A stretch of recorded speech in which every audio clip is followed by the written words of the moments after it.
സ്നേഹിക്കുകയും ചെയ്തിരുന്ന നിരൂപകാരനും എഴുത്തുകാരനുമായിരുന്നു ശ്രീ KP അപ്പൻ. അദ്ദേഹം 2008 ഈ ലോകത്തോട് വിട പറഞ്ഞു. അദ്ദേഹം എഴുതിയ ബൈബിൾ വെളിച്ചത്തിന്റെ കവചം എന്ന പുസ്തകത്തിലെ ഒരു ഭാഗം ആമുഖ ചിന്തയായിട്ട് ഞാൻ എടുക്കുകയാണ്. ചൂള പോലെ കത്തുന്ന ദിവസത്തിൽ ക്രിസ്തുവും അവന്റെ വചനങ്ങളും തണുപ്പായി നമ്മുടെ മുമ്പിൽ അവതരിക്കും.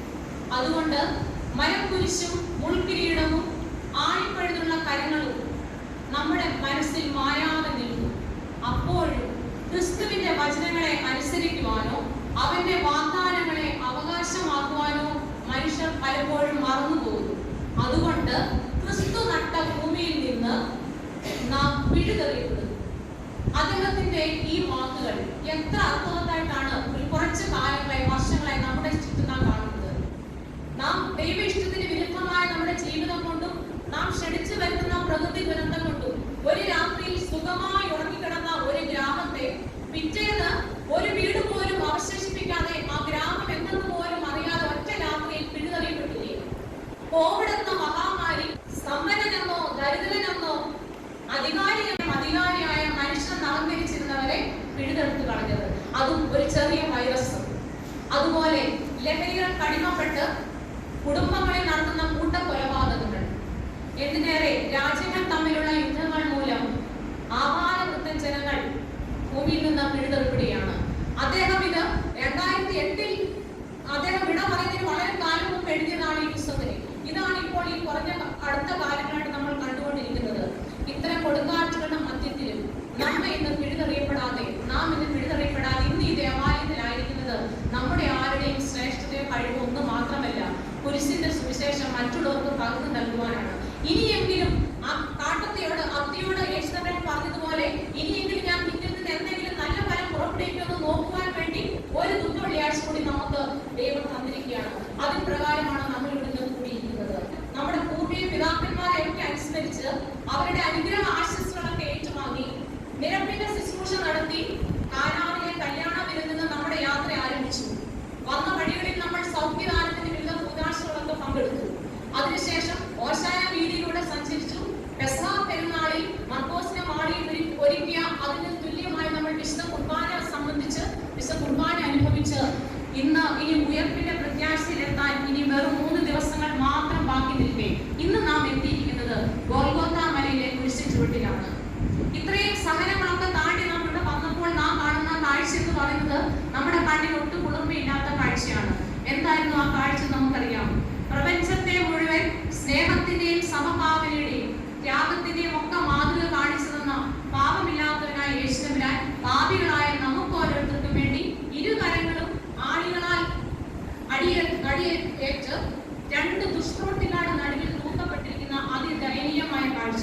അല്പസമയം നമുക്ക് നമ്മുടെ ചിന്തയാൽ കുരിശിൻ ചുവട്ടിലേക്ക് നമ്മുടെ ഹൃദയത്തെ നമുക്കൊന്ന് കൊണ്ടുപോകാം. അവിടെ ഓരോ യാമങ്ങളിലും നമ്മളിപ്പോൾ പ്രഭാതം 3 മണി 6 മണി കഴിഞ്ഞു. ഈ ഓരോ യാമങ്ങളിൽ അവിടെ പല സംഭവ വികാസങ്ങൾ നടക്കുന്നുണ്ട്. പലതരത്തിലുള്ള പരിഹാസങ്ങൾ അവിടെ കേൾക്കുന്നുണ്ട്. കാരണം നീതിമാന്റെ ക്രൂശീകരണത്തിൽ എപ്പോഴും ആനന്ദം കണ്ടെത്തുന്ന ഒരു സമൂഹത്തിന്റെ പ്രതിനിധികളാണല്ലോ നാമും. അന്നും ആ മനുഷ്യരും അത് തന്നെയാണ് അവിടെ ചെയ്തത്. ഏകദേശം 9 മണി നേരമായപ്പോൾ ഇപ്പോൾ നമ്മൾ വായിച്ചു കേട്ടു, അവിടെ എങ്ങും അന്ധകാരം വ്യാപിച്ചു. എങ്ങും നിശബ്ദത തളംകെട്ടി നിൽക്കുകയാണ്.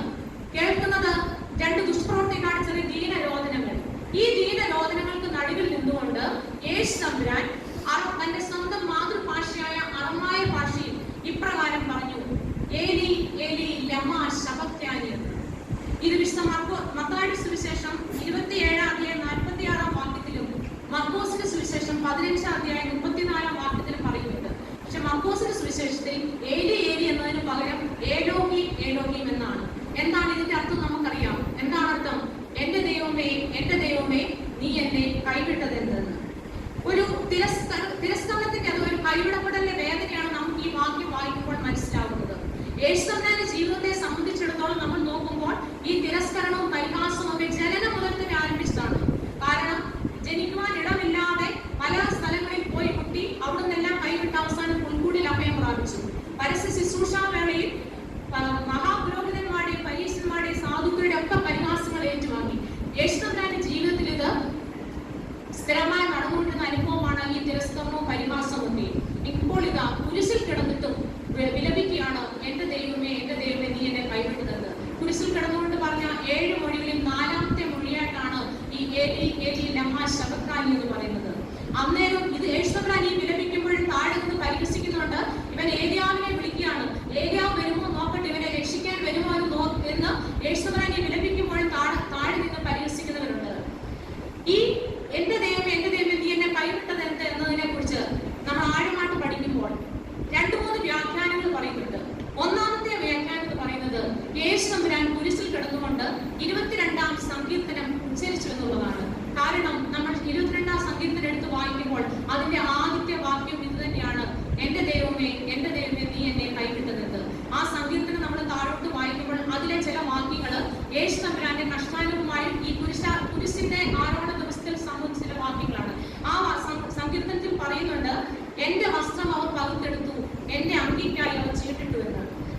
യഹൂദന്മാരുടെ ജീവിതത്തിൽ സങ്കീർത്തനങ്ങൾക്ക് വളരെ പ്രാധാന്യമുണ്ട്. അവരുടെ ജീവിതത്തിന്റെ സാഹചര്യങ്ങളിലൊക്കെ അവർ അതിന് അയോജ്യമായ സങ്കീർത്തനങ്ങൾ വായിക്കാറുണ്ടായിരുന്നു, ഉച്ചരിക്കാറുണ്ടായിരുന്നു. അതുകൊണ്ട് യേശു തമ്പുരാനും ഈ കഠിന വേദനയിൽ കിടന്നുകൊണ്ട് 22-ാം സങ്കീർത്തനം ഉച്ചരിച്ചു എന്നുള്ളതാണ് ഒരു വ്യാഖ്യാനം എന്ന് പറയുന്നത്.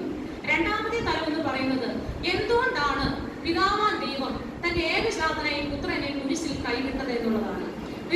ഇത്രയും വേദനകൾ സഹിച്ച് ആണികളിൽ തറയ്ക്കപ്പെട്ട യേശു തമ്പുരാന്റെ കഠിന വേദനയ്ക്ക് മുമ്പിൽ കരയുമ്പോൾ തന്റെ സ്നേഹവാനായ പിതാവിന് ആ മകനെ ഉപേക്ഷിക്കാൻ സാധിക്കുമോ എന്നുള്ളതാണ് രണ്ടാമത്തെ ചോദ്യം. എന്നാൽ നമ്മൾ ആഴമായിട്ട് പഠിക്കുമ്പോൾ അവിടെ കാണുന്നത് യേശു തന്റെ മകനെ കൈവിട്ട ഒരു പിതാവിന്റെ കഠിന ഹൃദയമൊന്നുമല്ല. പകരം മനുഷ്യവർഗത്തിന്റെ രക്ഷ എന്ന വീണ്ടെടുപ്പ് സാധ്യമാകണമെങ്കിൽ ആ പിതാവിൽ നിന്ന്, സ്നേഹമൂർത്തിയായ പിതാവിൽ നിന്ന് അല്പസമയം മാറി നിൽക്കേണ്ടി വരുന്നു എന്നുള്ള ആ ഒരു മകന്റെ കരച്ചിലാണ്, ആ മകന്റെ വിലാപമാണ് എന്നാണ് ഒരു വ്യാഖ്യാനം പറയുന്നത്. ആ പുത്രന്റെ കഠിന വേദനയ്ക്ക് മുമ്പിലും ആ പുത്രനെ കൈവിടാൻ തയ്യാറായ യേശു തമ്പുരാൻ ദൈവത്തിന്റെ വിശാല ഹൃദയമാണ് അവിടെ നാം മനസ്സിലാക്കേണ്ടത്. ക്രൂശിൽ നമ്മൾ മനസ്സിലാക്കുന്നുണ്ട്, യേശു തമ്പുരാനെ കൈവിട്ടപ്പോഴും ആ പുത്രനും പിതാവും തമ്മിലുള്ള ബന്ധത്തിന് യാതൊരു പോറലും അവിടെ എത്തുന്നില്ല. പകരം യേശു തമ്പുരാനെ കൈവിട്ട നിമിഷം തന്നെ പ്രത്യാശയുടെ ഉയർപ്പിക്കലേക്ക്, ആ പർദീസയുടെ അനുഭവത്തിലേക്ക് യേശു തമ്പുരാനെ പിതാവാൻ ദൈവം ചേർത്തു എന്നുള്ളതാണ് നാം കാണേണ്ട മഹത്വം.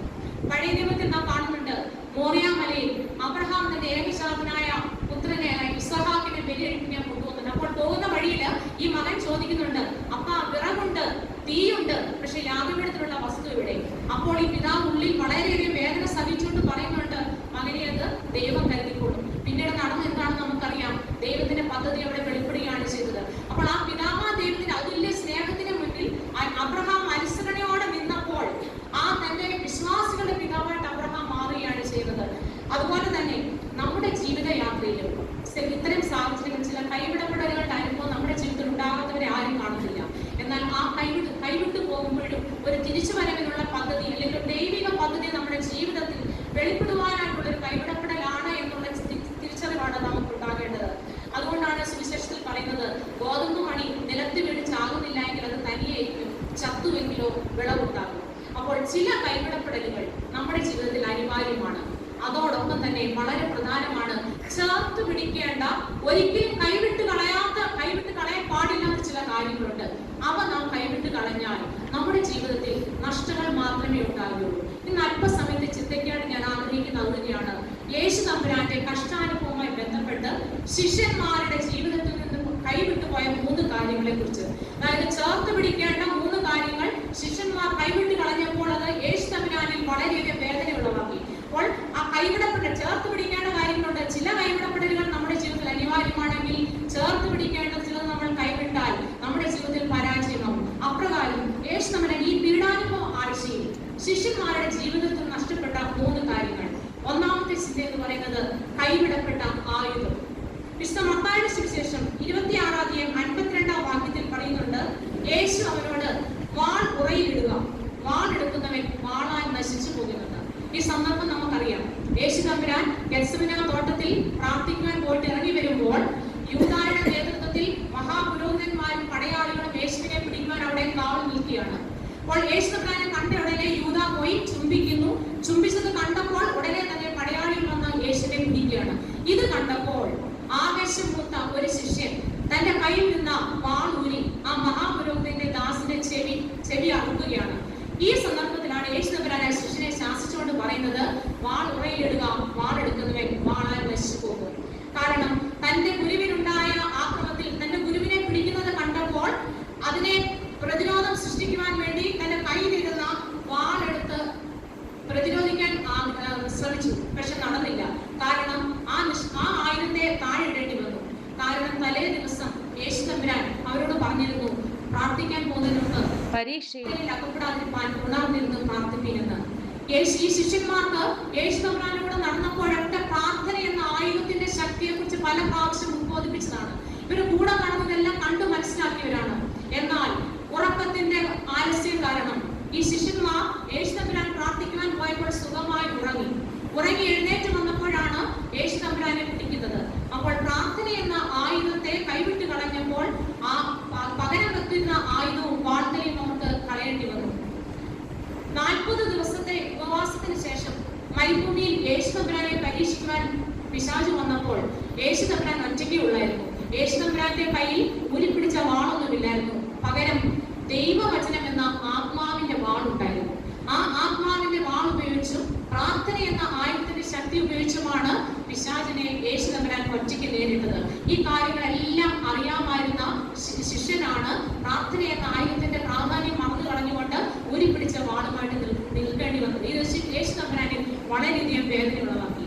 നമ്മുടെ ജീവിതത്തിലും ഭൗതികമായി നാം പലതിനെങ്കിലും ആശ്രയിക്കുന്നുവെങ്കിൽ, നമ്മുടെ ആപത്ഘട്ടങ്ങളിൽ അല്ലെങ്കിൽ നമ്മുടെ ശത്രുവിനെതിരെ നാം അവരെ പ്രതിരോധിക്കുവാൻ നാം ഭൗതികമായി പലതിനെയും ആശ്രയിക്കുന്നുവെങ്കിൽ ഒരിക്കലും നമുക്ക് വിജയിക്കുവാൻ സാധിക്കില്ല.